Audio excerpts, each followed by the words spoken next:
Welcome to MS Money and Mayhem. So today I thought we'd do a video just around the diagnosis of MS. I get asked a lot of questions about it all the time. How old were you? How long did it take to get your diagnosis? So I was first diagnosed with MS in 2008 on a Friday the 13th. So it was never going to be good news, was it? But never mind. And it didn't take me actually all that long to get my diagnosis. I know for some people it can take years. I think we are getting better. Like our health sector is getting better at diagnosing it now. I think it was my first MS relapse. So in the September of 2007, I basically fell, hit my head, knocked myself out, and then ended up blind. So, which I now know was optic neuritis. The hospital had no idea what to do with me. I found it incredibly frustrating because I've explained to them that I'm blind, and yet I've still got a woman who's asking me to do one of those optician cards on the door. I was probably her worst patient, and so apologies to that woman. But she's pointing to the door and she's going, "Can you tell me which letters you can see?" I'm like, "Woman, I can't even see the wall. I can't even see the wall that you're pointing to. I can't see anything. You're not helping me."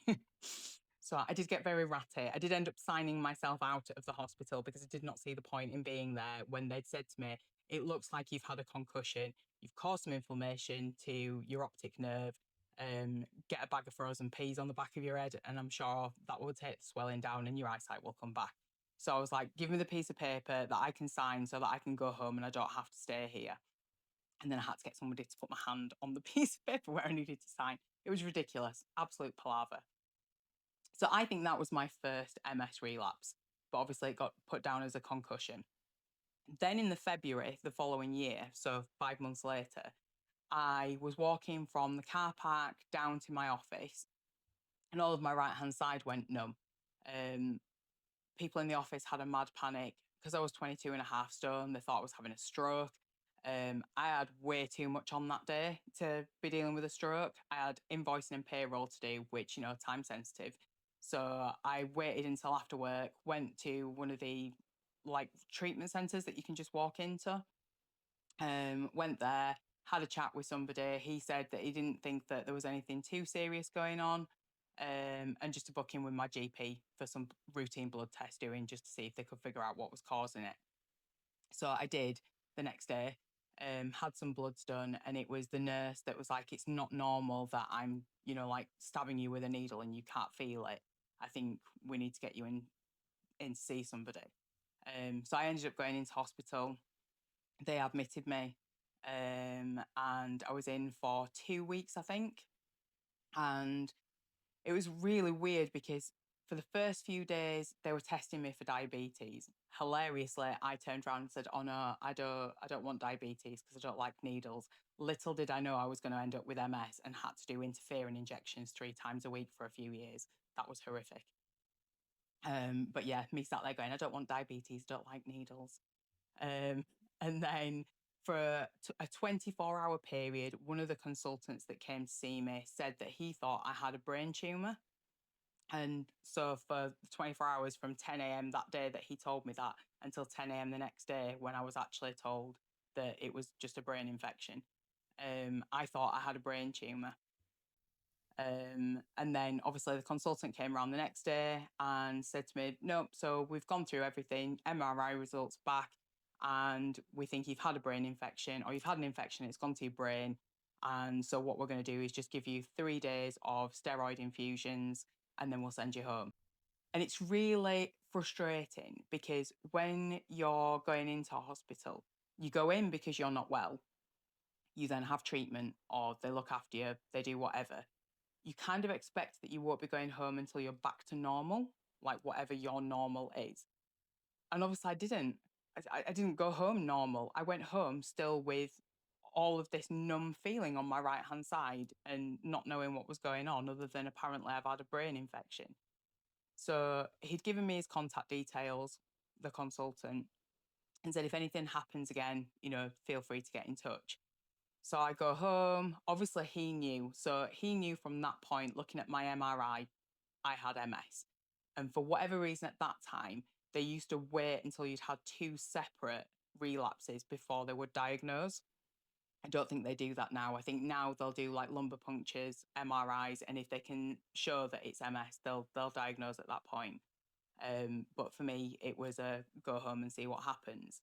So then in June, I ended up losing all feeling below my neck. So both sides, both arms, both legs, everything's numb, nothing's working properly. So I phone the consultant, booking a meeting, and Friday, 13th of June, go in and sit down, not really knowing what to expect.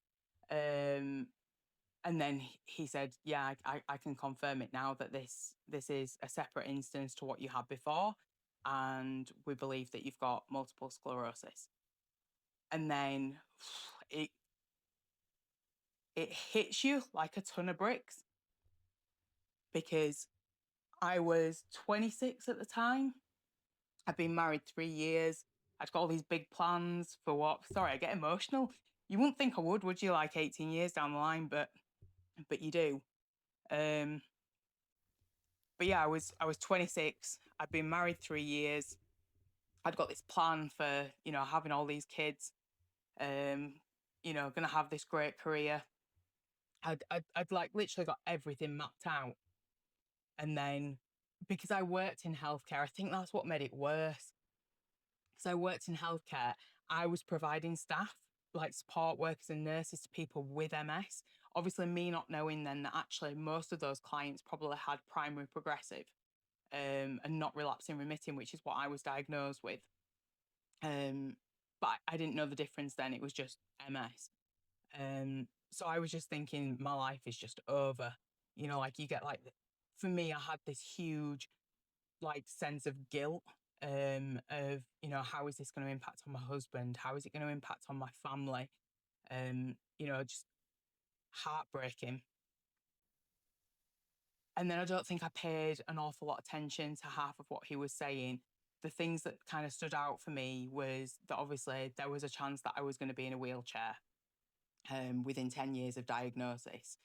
Then it was, that there are life limiting properties to MS because obviously it affects your immune system. Um, and it was just, it was a lot. It was a lot to take in. And I think, like, for me, work has always been really, really important. So I've always worked ridiculous hours. I throw myself into my work like it's literally my sense of purpose. And all I was thinking was, now that I've got this disability, I've got this disease, is that going to mean that no one's going to want to work with me anymore? And it was frightening. I think that was probably the most frightening thing for me. And then I would love to say that, I mean, now I have like this whole Viking warrior mindset of fighting all the battles and anything that life throws at me.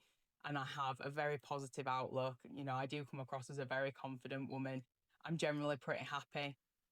And I think the difference in me as a person, I think most people who have only met me recently would not have believed that I was the person I was before I was diagnosed with MS because I have changed dramatically. And I wrote a book that I put out on Amazon last year, and I called it "How Multiple Sclerosis Changed My Life for the Better."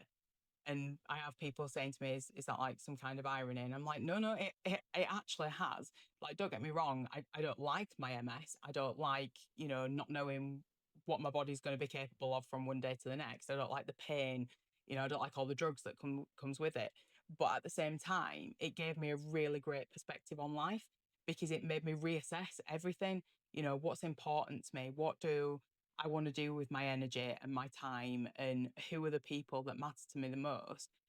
All of that was just completely like it. I just changed. I just changed as a person because suddenly I wasn't just kind of bobbing along aimlessly in life and just being a people pleaser and making sure that everybody around me was happy.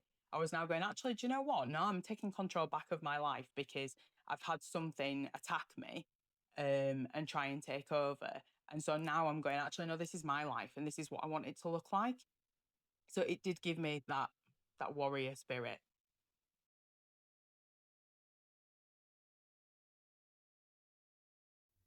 having a diagnosis of something like MS has a huge impact on every aspect of your life.